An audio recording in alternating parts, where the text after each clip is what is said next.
Sid Davis was with the Westinghouse Group in 1963. He was in Dallas that day Kennedy was killed. Here are his thoughts. I don't always agree with the Warren Commission. The bullet went through Governor Conley's backside, went down to the groin area, and came out and hit his wrist.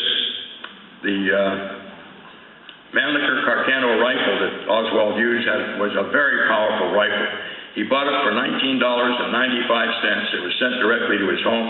There was never anything private about the way he handled that transaction. Everybody knew how he got the gun. You can see the bullet going through Kennedy's pane, the bullet now going into Governor Conley, who gets it too.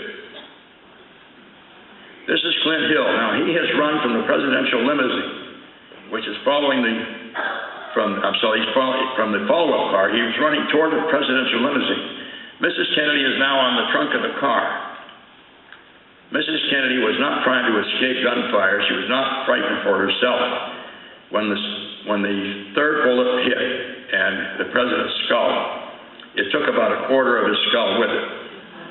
These are very graphic films, and you'll see some pictures later. If you don't want to watch them, you don't have to. But I want to warn you that some of these shots are very specific.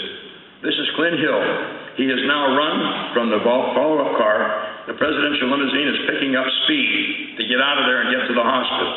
Mrs. Kennedy is on the trunk. She's on the trunk because parts of the president's skull are in the air. She tried to grab a piece of the skull and was on the trunk of the car. Clint sees that, and he charges over there. Miraculously, he stumbled, but miraculously he got onto that foothold. He's putting his foot into that little slot, and he gets onto the trunk.